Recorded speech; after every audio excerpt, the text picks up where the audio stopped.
Welcome to the Scientific Sense podcast, where we explore emerging ideas from science, policy, economics, and technology. My name is Gil Eapen. We talk with world's leading academics and experts about their recent research or general areas of topical interest. Scientific Sense is an unstructured conversation with no agenda or preparation. We cover a wide variety of domains where new discoveries are made and new technologies are developed on a daily basis. We are most interested in how new ideas affect society and help educate the world how to pursue a rewarding and enjoyable life rooted in science, logic, and information. We seek knowledge without boundaries or constraints and provide unedited content of conversations with researchers and leaders who love what they do. A companion blog to this podcast can be found at scientificsense.com, and this podcast is available on over a dozen platforms and directly at scientificsense.net. If you have suggestions for topics, guests, and other ideas, please send them to info@scientificsense.com, and I can be reached at gil@eapen.info. My guest today is Professor Christophe Faugère, who is a professor of finance at the Kedge Business School in France. He's the co-inventor of the required yield theory, RYT, a financial theory that provides more robust insights into the valuation of broad market indexes, such as S&P 500 and gold. He has published articles in leading American academic journals, such as Journal of Portfolio Management and Financial Markets, Institutions, and Instruments. Welcome, Chris. Thank you, Gil. Thank you for this opportunity. Absolutely. So I want to start with one of your recent articles, and it's entitled Making Sense of Asset Prices, a Guide to the Required Yield Theory. And you say the bad news is that there is widespread confusion about how asset prices are determined. And the good news is that required yield theory aims at establishing a clear understanding of the underlying mechanisms behind asset prices. Before we get to RYT, I want to look at the confusion you're talking about. So you say in the article, where do I begin? There is so much confusion out there amongst academics, practitioners, and the investing community regarding how to value stocks and other asset classes such as treasuries, gold, and real estate.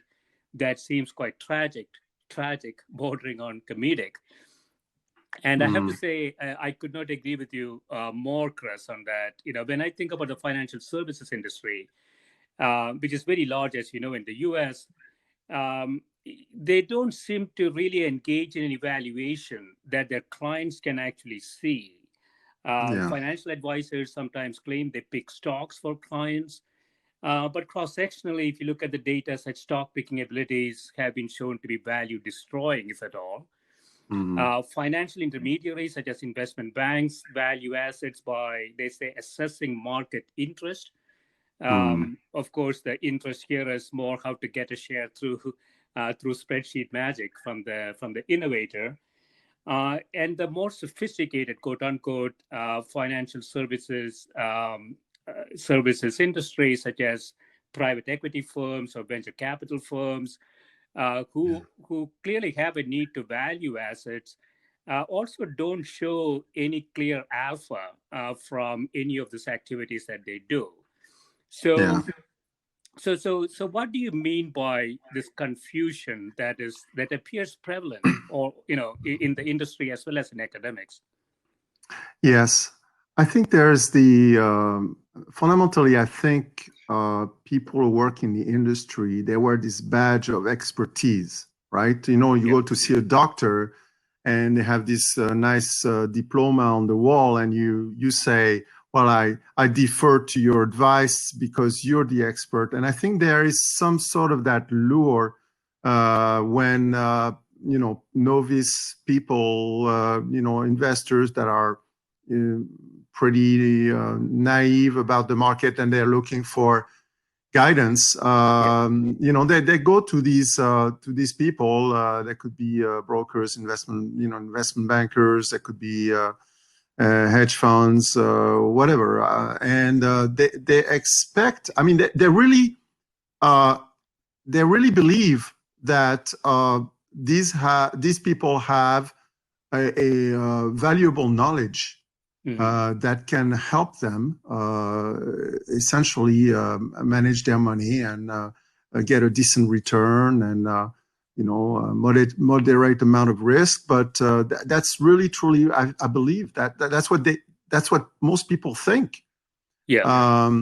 And so what happens is, I remember in particular one particular asset manager who is very famous. I'm not going to cite his name. He is a Chicago School of Business PhD. And he, during the, I believe it was the dot-com crash.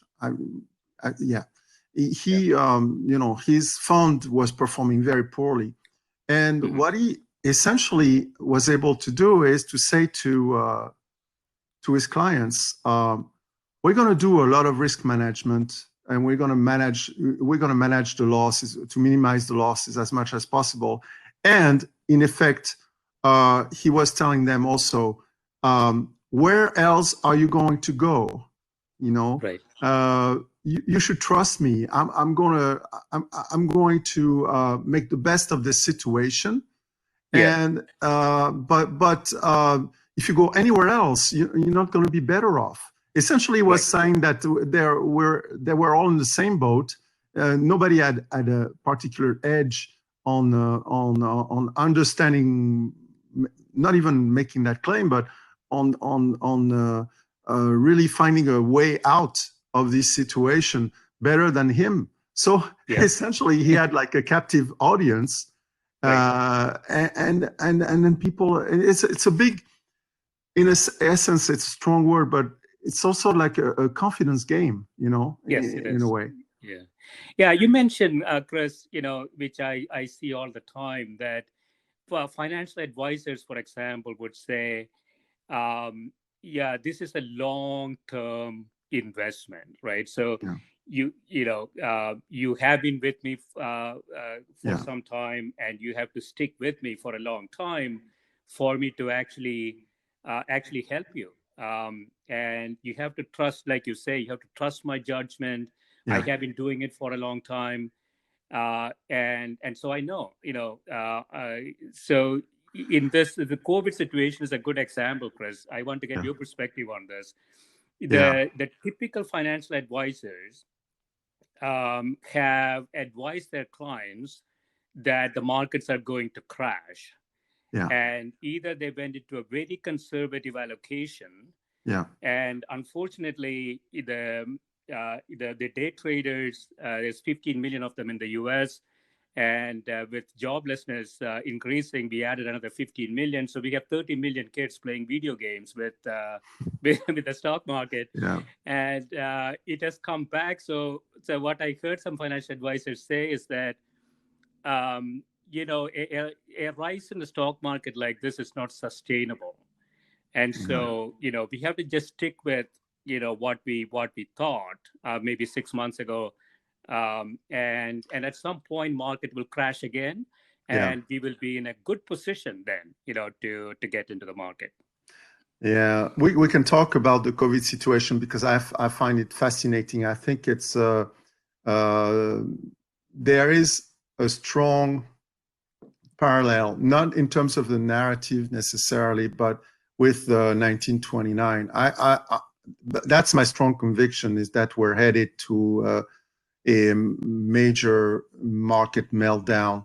And one of the, I discussed this with some of my colleagues quite often in the last couple of months, but there is something very intriguing about the month of October.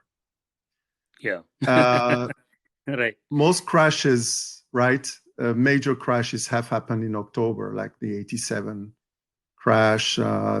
October 1929. There is something about the month of October, and if in the context of RYT, required yield theories valuation, there is just no way the valuations that are actually occurring right now are anywhere realistic. I mean, you can't justify the market price at this time. I mean, it's impossible to justify it. Explain RYT a bit then, Chris. So what's the formulation of RYT?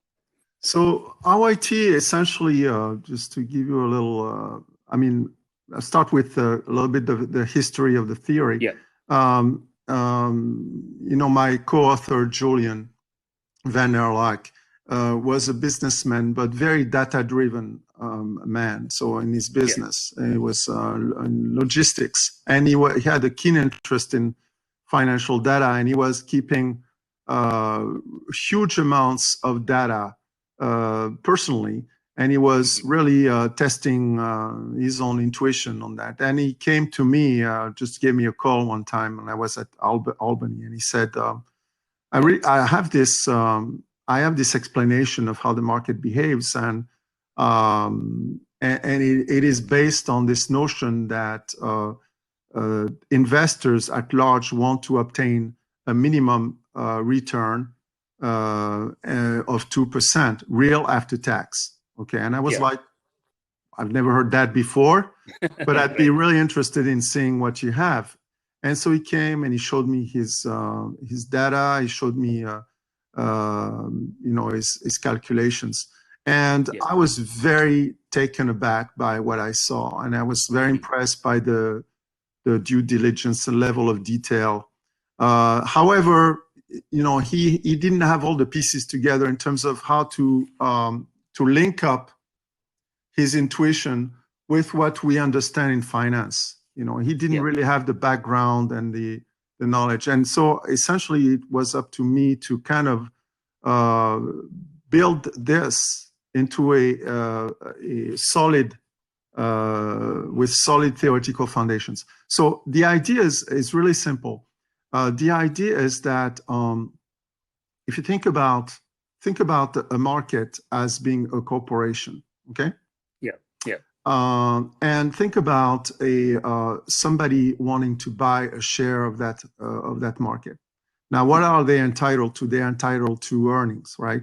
So they're entitled to think about, in the really simplest sense, all profits belong to the shareholders. So essentially what we're able to show is that the earnings yield, essentially the inverse of the P ratio, is kind of like an expected return, okay? So we are kind of demonstrating this. It takes a little bit of while. But, and what we're showing is that if you're competing to buy that asset, you're going to bid up the price of the market to a point where you're going to say, okay, I'm not going to bid it more than this particular value because then my return is not going to be enough for me, right? So there is a floor that you're willing to go to bid up the price. And we're saying that essentially at the market level, this is happening, but this is also happening for individual investors. That is, the price is determined by the highest bidder. And the highest bidder is the person who's willing to accept that minimum return, but no less than that. And why no less than that? Because it is what the economy can produce as productivity. So we link this up to the productivity, the economic productivity. We're saying, for instance, 2%, right, is long-term productivity. And we're saying that essentially your wealth can grow at a maximum of 2% in the long term, because that's what economic growth, and that's what the rate of growth of corporate profits are in the economy.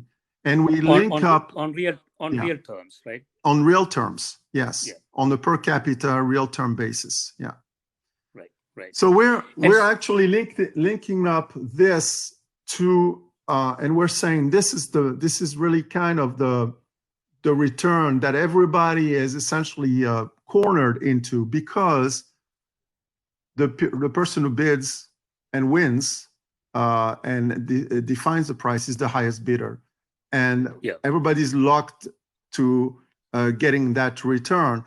And the reason that it actually is that way is also because capital gains in the long term, the rate of capital gains is determined by the growth of corporate profits, which is also in real terms after inflation and that term. So we do a lot of we talk about dividend policy and what it is. I mean, it got us into areas where we had to say, well, why isn't it that people can earn more? What explains then the equity premium? What if this is 2% that determines the return on equity? Well, where's the equity premium? And we're essentially able to tie up all the loose ends. I mean, this took us about 7 years to do that, but and essentially what we find is that the equity premium is not something that gets added to the return on bonds, on riskless bonds, but that is essentially something that is subtracted from the return on stocks to get to the return on safe bonds as an insurance premium. Mm-hmm. Mm-hmm. So let me understand the 2% a little bit more, Chris. Yeah. So what you're saying is that in the broad market, we can expect corporate profits to grow at approximately 2% on real terms in the long run. Correct. Right? Yeah. I had a bit of a difficulty, thinking about GDP per capita. You also argue that GDP per capita, we should see around 2% growth, only because GDP is a very imperfect measure, right, of economic activity, right? It just, perhaps, even though it's very imperfect, what you might be arguing is that it proxies corporate profits at the very high level. So you don't have to worry about all the mechanics underneath that, but you can just observe that at the very macro level, that's what you can expect to see. I think that's the right argument, and the people people wonder also why are you saying why long term, why not GDP short term, and we're saying that actually GDP short term is linked to the equity premium, like the gap in growth between short-term GDP and long-term GDP determines periods of recessions and expansions, because you have accelerations, decelerations, and we link up these cycles, which we call business. We call it essentially a business cycle premium. And so we're able to tie that with the equity premium. But essentially what the surprise was that if we try to match, if we say, okay, the return that the investors want match, let's say, short-term GDP growth, that there's complete disconnect. Actually, research has shown that there's not a tight connection between stock returns and GDP growth in the short term. But when we have this idea of essentially competing investors, short-term and long-term investors, for the same asset, right?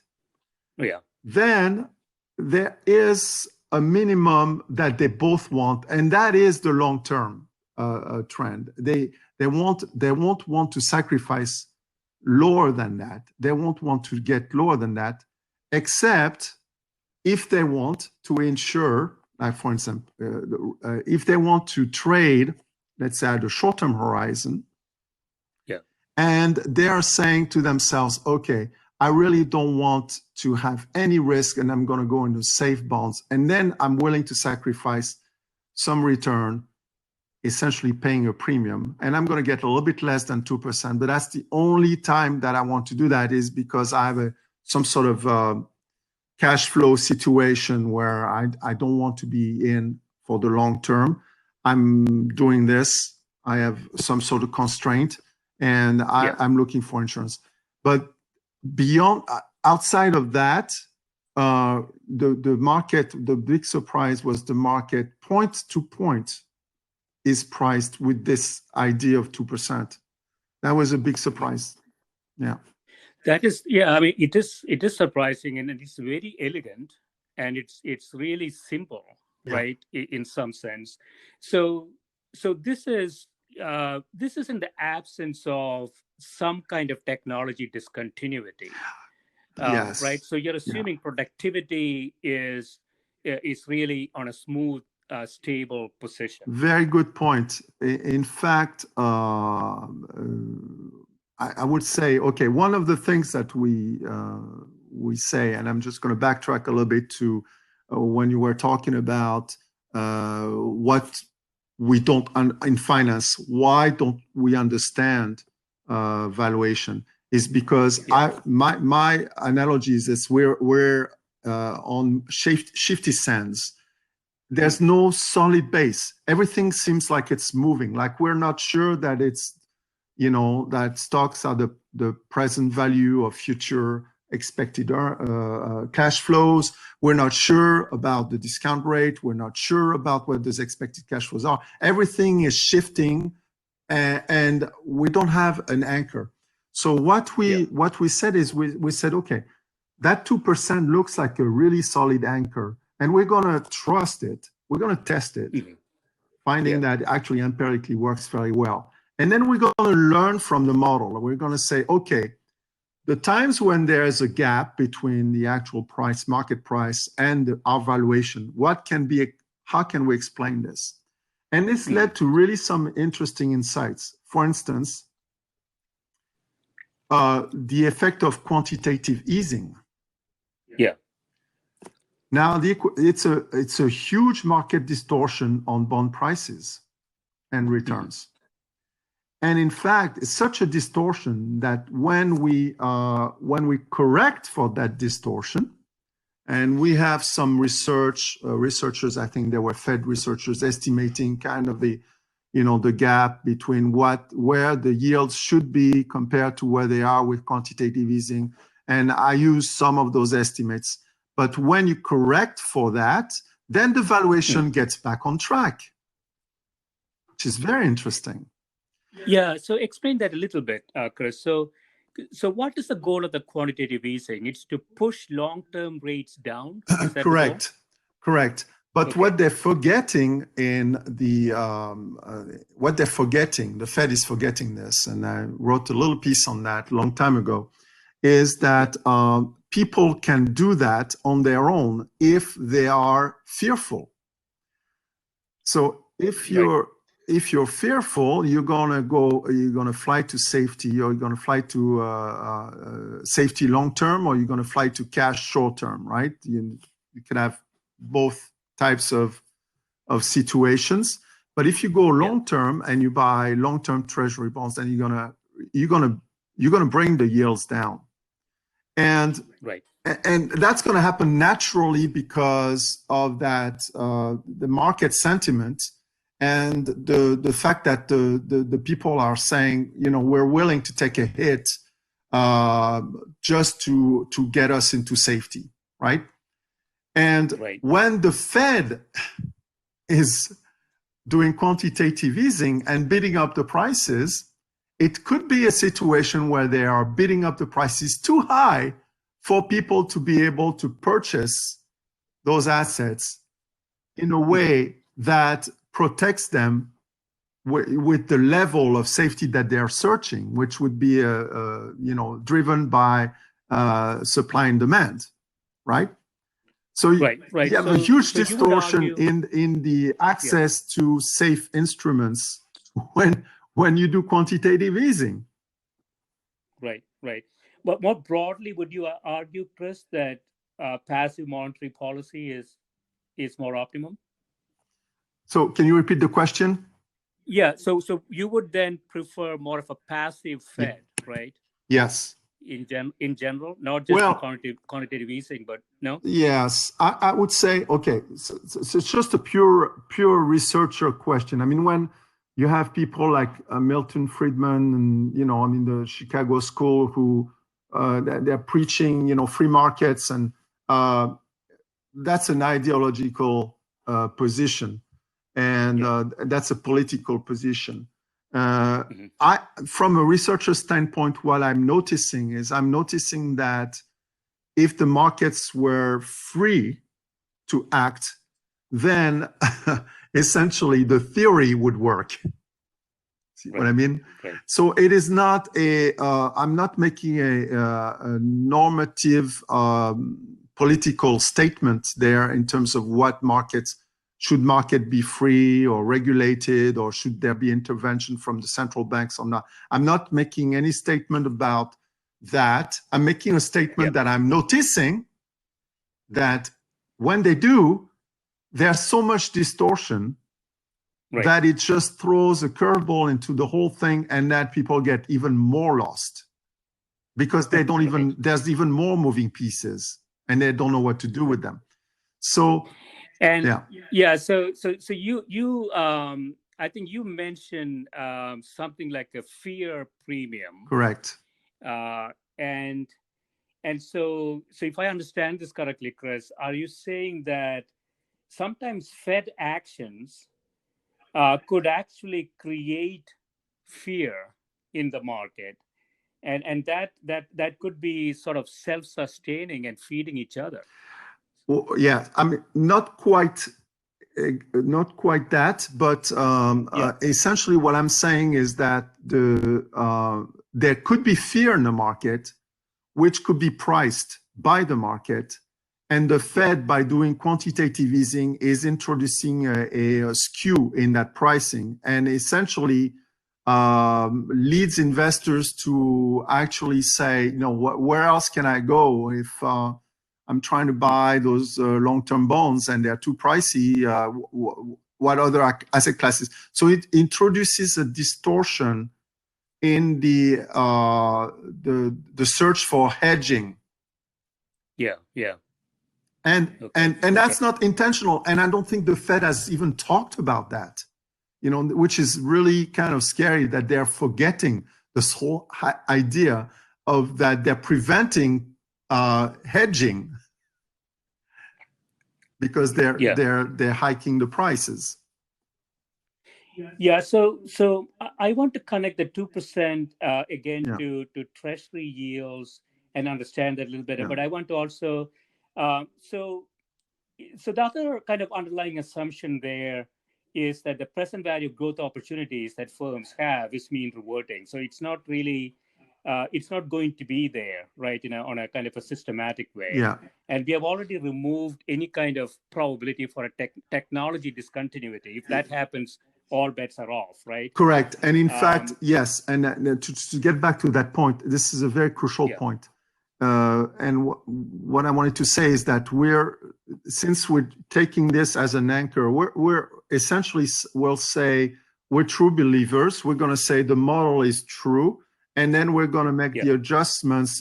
We're going to learn from the model by benchmarking it against reality, looking for the gaps and trying to explain the gaps. And what you said is very crucial because recently, in the last 3-4 years, I've been running this model. I've been testing this model with my students year after year after year. And everything works great. Make the adjustment for quantitative easing, works great. The tax rates, not ideally, but I don't have, there's the whole issue of getting access to the proper data and having, I would say, statistical institutes all around the world. There should be a mandatory list of things that they should be covering. And I think marginal tax rates there should be mandatory as macro data, but it's not in most countries. Anyways, the point that you're making is great because like I've started noticing that the gap between actual valuation, actual price, and the model was widening in the last few years. And I was like, I'm trying to make some adjustments. I don't understand why it's not working. And then I read these papers recently. I found these papers where this is, I think, European Central Bank, a couple of papers by central bank economists. They're saying there's a slowdown in long-term growth. So when you talk about a technological shift, it could happen both ways, right? There could be a slowdown and acceleration, right? And they're estimating long-term growth to be not 2% anymore, but 1.3%. This is after 2015, right? Yeah, so I don't know if it's related, Chris. Yeah. I had a podcast last month, and it was really looking at, sort of a dissection of Tobin's Q, and trying to understand why firms are not really investing to grow their asset base. And one of the hypotheses that came from there is that the world population growth is slowing. Right. And if that is, we know it's slowing, and if it is going to slow more, some countries are already into negative. Most of Europe could be going into negative. Japan is already in a negative growth target. So this is not something that we have experienced before, population growth rate slowing, right? Yes. And that should have a long-term effect, I would imagine, on overall growth. Correct. This is not data that actually I was aware of in terms of population. That's really interesting information. I was going more in terms of what the current dilemma for a lot of the European countries is, to really ask the question of zero per capita growth, like flat growth. This is the flat growth model that's really kind of being more and more discussed by macroeconomists.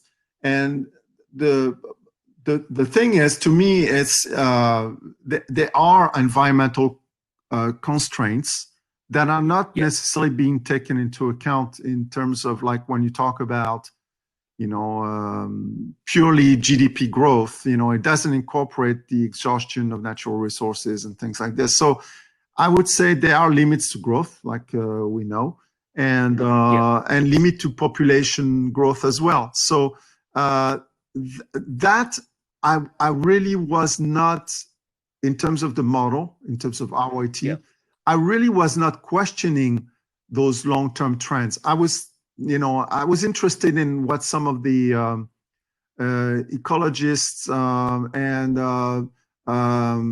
geoscientists have been working on, in terms of energy exchanges in the biosphere, and and in terms of the accretion of energy, or the level of entropy, and how it is remedied by solar energy, and which maintains the whole thing into a sort of homeostasis. And I was looking for kind of a rationale for why that value of 2% seems to be kind of kind of a not a golden ratio, but kind of a golden percentage, which I saw also in France, by the way. In France, I ran the same simulations over 100 years in France, and it was 1.97% real return after taxes. I mean, this was a puzzle to me. And I was looking for some sort of biological foundation to this notion of productivity. But you're right. I mean, there are currently a lot of displacements, and we're going to expect more of these. And we can't take this long-term value as a constant, like we tended to do in our initial view. So another moving piece, but a slower moving piece, and we can we hopefully, you know, just like the cogs in a wheel, we have the big cog, the big wheels, the smaller wheels, and we can actually try to make the adjustments. But yeah. Yeah, it's very, very instructive, right? It's easy to internalize from a you know, sort of a framework perspective. Yeah. It's very elegant, and you know, now we could ask. So if you looked at 100-year horizon in France, Yeah. that horizon covers technology discontinuities too. You Sort know, of what we expect to see, right, in the future. Yes, yes, absolutely. I mean, it's essentially post second industrial revolution that we're looking at. So most of the technological displacements, well, the big ones, they've taken place. Of course, there's the internet revolution of the 1990s, which, by the way, you're absolutely right. I mean, I remember papers and books by William Baumol talking about the productivity slowdown, you know, in the 1980s. And then there's the internet and the computer revolution and the internet revolution. So I get what I get what you're saying, and the thing is, where do we stand in a closed system like the Earth system, and I mean, where do we go from there? I mean, is it, you know, like Earth ship ship Earth, or where are we going to go next? So these are questions. The economists like to speculate. You know, they like a little bit of sci-fi, into especially the pure, I would say the neoclassical growth economists. They really like to hypothesize that no matter what, we're going to find our way to higher growth and new technologies that are going to pull us out of this exhaustion of natural resources. So, but why not? I want to shift gears, Chris, and talk about a couple of your other papers, which I find very interesting. So one of them is called Connectalism, a new paradigm for human choice. And you say that this is an introduction to Connectalism, a new paradigm for analyzing human choice. Connectalism is rooted in systems thinking and humanistic psychology. It melds together ancient and modern wisdoms about humans' awareness of their interconnectedness within the networks they belong to, the biosphere. And you put this in the context of what we are going through in this pandemic. Could you talk a little bit about what you mean by Connectalism? Okay, yes. So again, a little bit of history here in terms of my personal history. You know, I was bred as an economist, neoclassical economist, and studied general equilibrium theory, which is the holy grail of economics.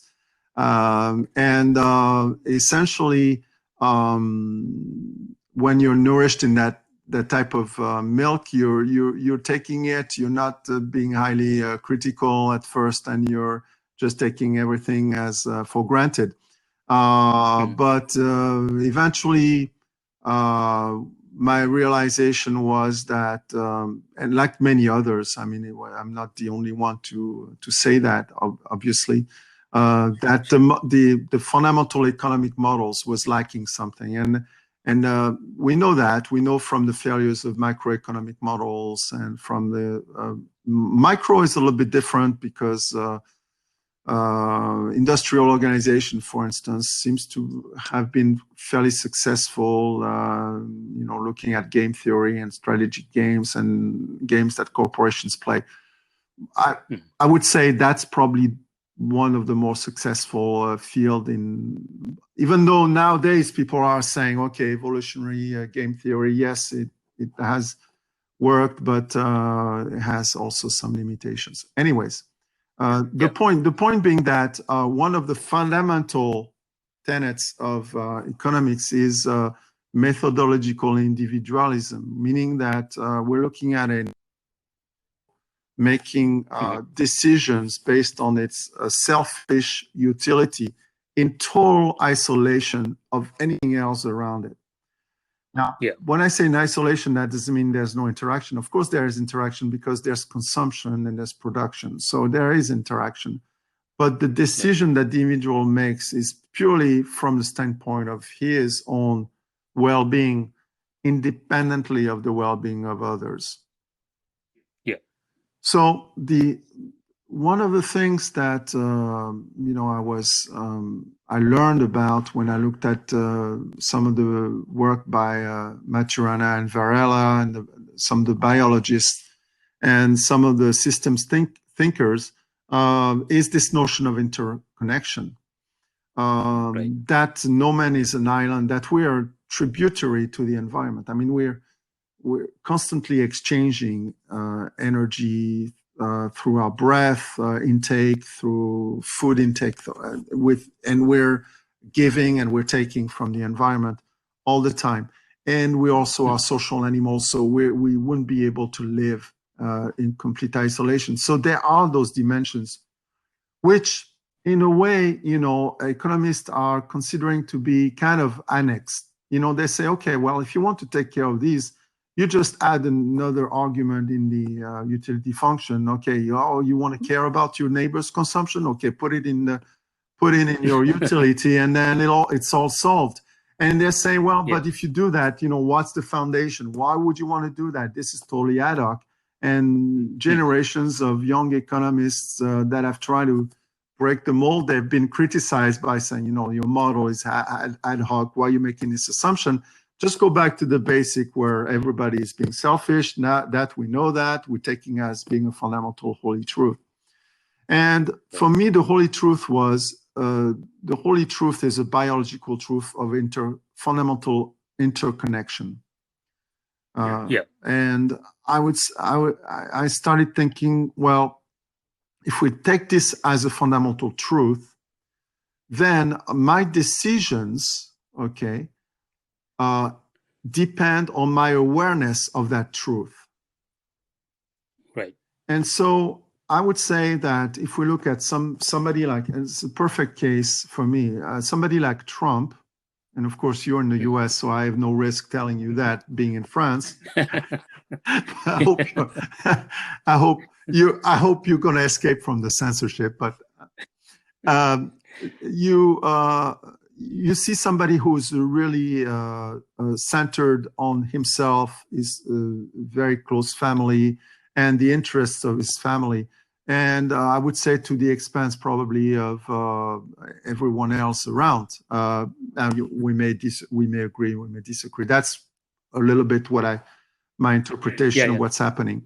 And I would say that in that vision, what we have here is we have an individual who behaves like Homo economicus, who's maximizing selfish utility and not being aware of his interconnection with the greater rest of society, and especially given his role as the all-powerful man that he is. So that's a very interesting example of somebody who doesn't seem to have that awareness or refuses to have that awareness, or for whatever reason, psychological or other, and makes decisions based on that narrow standpoint. Yeah, but do you believe, Chris, that if you look at the population in general, do you believe there is an understanding of that network effect? For example, from an evolutionary perspective, the natural thing to expect, 50,000 years ago, essentially clan-based, small groups. They killed other clans, tried to kill off the other clans, and there is enough evidence, Homo sapiens coming out of Africa basically killed off Neanderthals and Denisovans. So Homo sapiens, if you look at their history, has been truly like that. I sometimes wonder, do we have any data in the current context to say yes, the modern society is any different. Well, the only data we have is really from anthropologists and ethnologists, and people who go and go study particular tribes in northern part of the American continent, or some of the islanders, and they're reporting on their understanding of their connection with nature and with each other's. Yeah. Now, yes, the big question is, how much of that can be transposed to modern societies and Western societies and our mode of living and interaction? And or does it scale? Yeah. And more generally, does exactly. it scale, right? Does it scale up? Yeah. Well, that I don't have the answer to that question. What I would say is that it's probably not as clear-cut as some people think, where they say, well, it's obvious that I don't want to be going back to living in the jungle with a spear and and wearing fur from an animal and live by the fire. And that's, I think, where the perception of most Westerner lies when we're saying, okay, these guys, they have a different understanding of their connection to nature, but they're being judged. We judge them on their the appearance of their comfort of living and no technology or low technology or whatever, and we dismiss therefore their cultural knowledge based on this assessment of lower state of technology or primitive technology, and I think that's where the mistake is, because there certainly are lessons that these people have that we need right now in terms of our handling of the ecological transition. Yeah. And I think those people are going to do very well if we are, if we head to 2 degrees Celsius higher temperature by in the next 30 years or so. These guys are going to do much better than us. Yeah, it's a model that we can learn from. Yes. But I think the necessary requirements there would be set of characteristics that the members of modern society have to have, right? So your other paper is sort of in the same vein. So it's entitled "Applying Mindfulness and Compassion in Finance." Yeah. You are truly an optimist, Chris. I have to say this. So you say, I inquire into the efficacy of adopting 2 mental aptitudes in the financial industry: mindfulness and compassion. Yeah. I define the noble aim of finance as channeling resources into the most deserving social or economic activities and raising community and societal welfare as a result. When I look around, though, Chris, I see no sign of this. So I can I can look at C-level execs of large companies, financial institutions, and I have seen them in giving congressional testimony. I have seen them on TV after dinner, talking about how distressed they are, watching sorts of financial, the wealth disparity in society that they believe is not sustainable. Yeah. On the other hand, they're spending most of their time trying to set up their balance sheets for the upcoming bailout, which is really a direct transfer from the marginal taxpayer to the shareholders of large companies. Yeah. So, I'm a bit of a pessimist on this dimension, but I think this is an aspirational goal, right? It's a very aspirational goal, but at the same time, I think it resonates with a lot of the investors' appetites these days.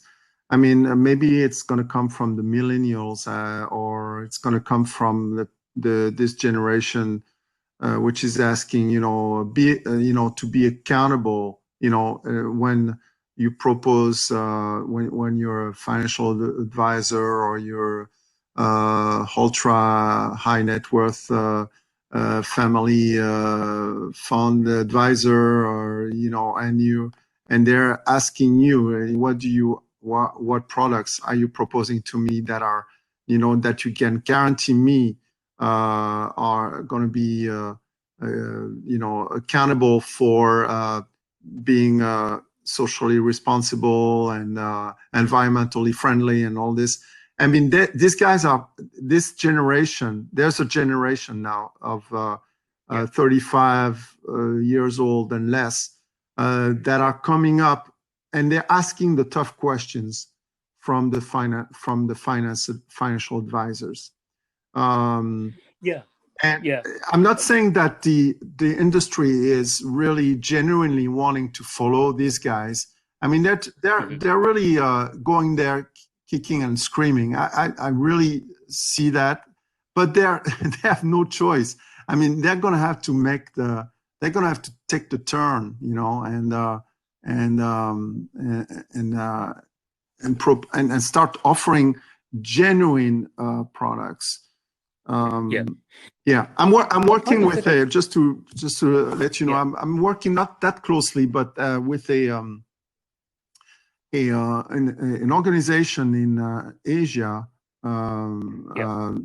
which is specializing in rating large financial institutions according to their social impact and their philosophy of investing, and we got big groups. We got like the BNP. We got the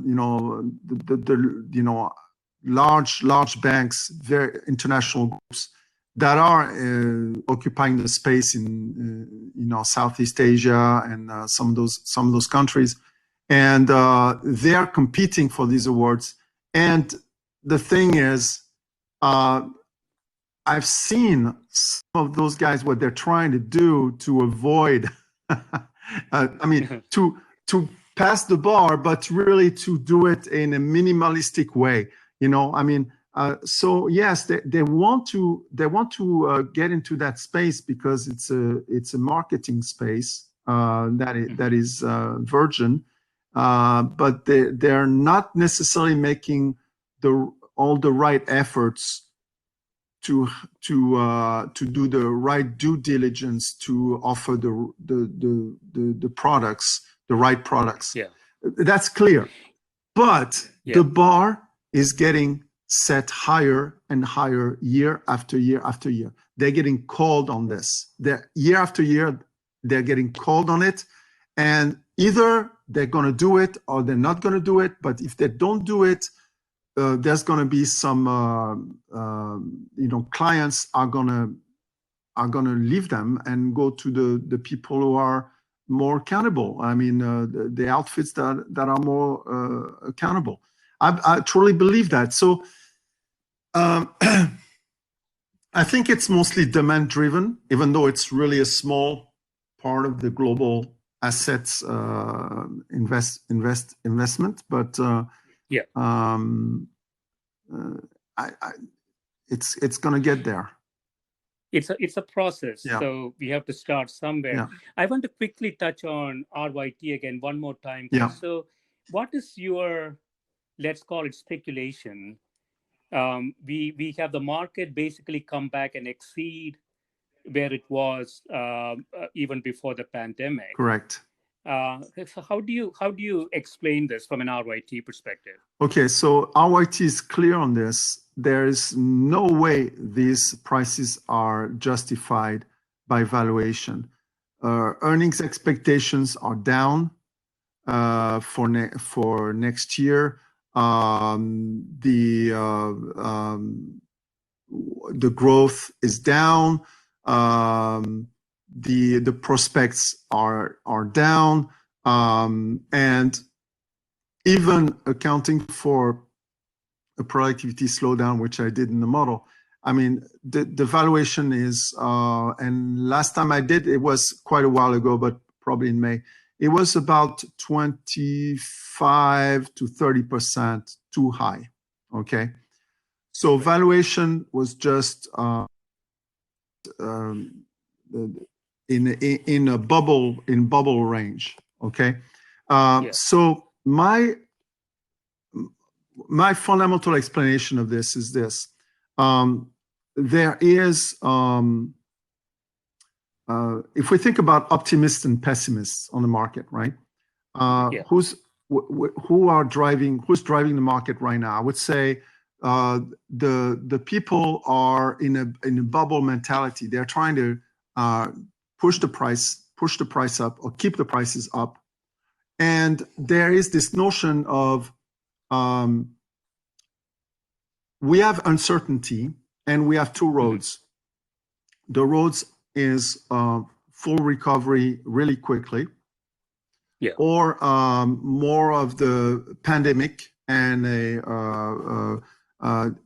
another round of economic hurt in September. And the hopes also are high for intervention of the Federal Reserve in some capacity, or even Congress to reallocate, some more money, with after the July 31st deadline, where some of the entitlement, or whatever it's called, the unemployment, is going to run out. But maybe it's going to be another round. I mean, I think people are trying to hope for an intervention from the government in one way or another to rescue the economy, and that's why I think the valuations are remaining as high. But mechanistically though, Chris, can the government and the Fed in combination create growth in the economy? No, that's just that is a complete mirage.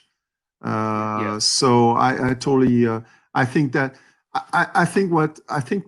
I saw, maybe I did not know about this, but I've seen a couple of articles talking about the Fed eventually wanting to be buying stocks, which would be a huge mistake.